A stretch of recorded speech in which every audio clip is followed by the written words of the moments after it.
हम में से अक्सर लोगों को दाल चावल दुनिया का बेस्ट खाना लगते हैं। तो क्या आप भी उन्हीं में शामिल हैं?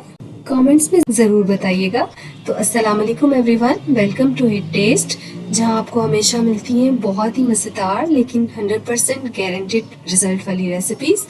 तो आज हम बनाने जा रहे हैं बहुत ही शानदार और लजीज दाल चावल की रेसिपी, जो कि है मसर चावल।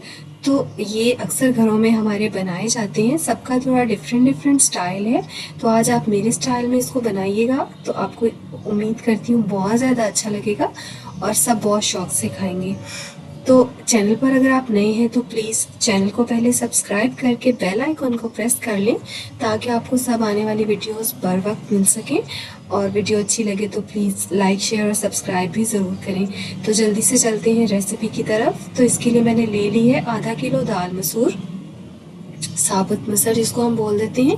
तो इसको मैंने तकरीबन 1 घंटा भिगो लिया था, अच्छे से धोकर साफ करके, और फिर मैंने इसको भिगो लिया था। तो मैं इसको प्रेशर कुकर में बनाने जा रही हूँ। तो मैंने उसमें दाल को ऐड कर दिया है। अब हम इसमें डालेंगे कुछ बेसिक चीज़ें। तो इसमें जाएगा 1 टेबल स्पून गार्लिक, कुटा हुआ लहसुन है, और इसमें कुछ 1 छोटी प्याज और 1 ही टमाटर है जो मैंने काट के इसमें ऐड कर दिया है। तो यहाँ से कैमरा थोड़ा ऑफ रह गया था। तो 2 टेबल स्पून इसमें मैंने लाल मिर्च डाली है, हाफ टी स्पून हल्दी और 2 टीस्पून ही इसमें नमक डाला है। नमक आप अपने टेस्ट के अकॉर्डिंग एडजस्ट भी कर सकते हैं। तो अब पानी कितना डालना है, तो दाल में अक्सर हमें पानी कम ज़्यादा होने का मसला होता है। तो आप इसकी रेशो देख लेंगे। ये 2 कप दाल है तो इसमें तकरीबन मैंने 10 कप पानी डाला है, क्योंकि मैं इसको चावलों के साथ सर्व करना है। अगर आप इसको रोटी के साथ सर्व करना चाहते हैं तो आप इसको 8 कप पानी भी डाल सकते हैं।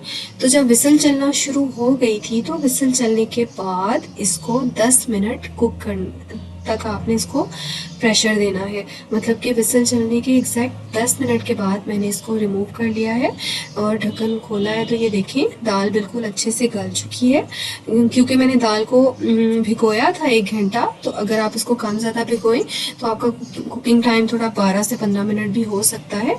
तो इस स्टेज पर आप इसका नमक वगैरह टेस्ट करके उसको एडजस्ट कर सकते हैं। बस अब आपने इसमें ये 1 कप दूध शामिल करना है।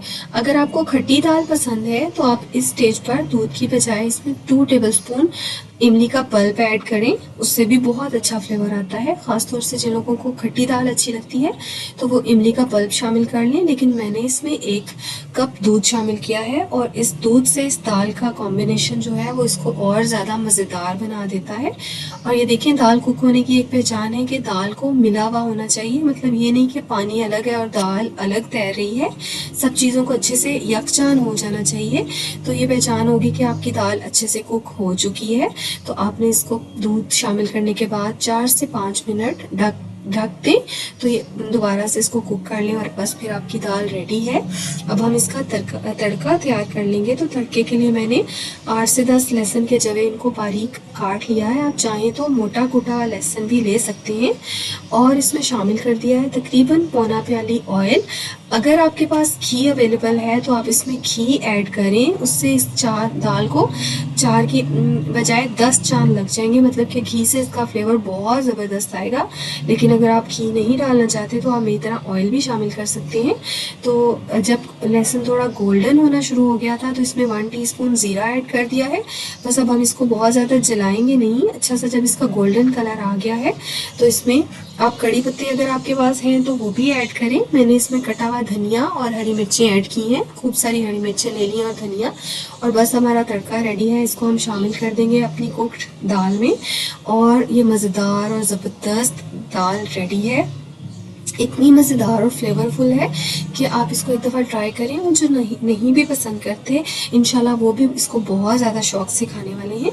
अच्छा, एक और टिप आपको देती चलूँ कि दाल आपने जितनी पतली रखनी है उससे इसको थोड़ा सा ज़्यादा आपने पतला रखना है कुकिंग करते हुए, क्योंकि जब ठंडी होगी ना तो इसने और ज़्यादा सख्त हो जाना है। मतलब कि गाढ़ी हो जाएगी।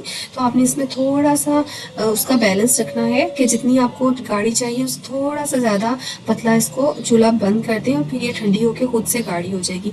तो अब इसको सर्व करने के लिए थोड़ा सा कचूमर सैलेड काट लिया है, प्याज, टमाटर, हरी मिर्चें, धनिया, पुदीना और ये सब चीज़ों को काट के सैलेड बना लिया है। साथ ही मैंने होममेड अचार, इसकी रेसिपी भी मेरे चैनल पर मौजूद है, अगर आप देखना चाहें तो डिस्क्रिप्शन में आपको लिंक मिल जाएगा।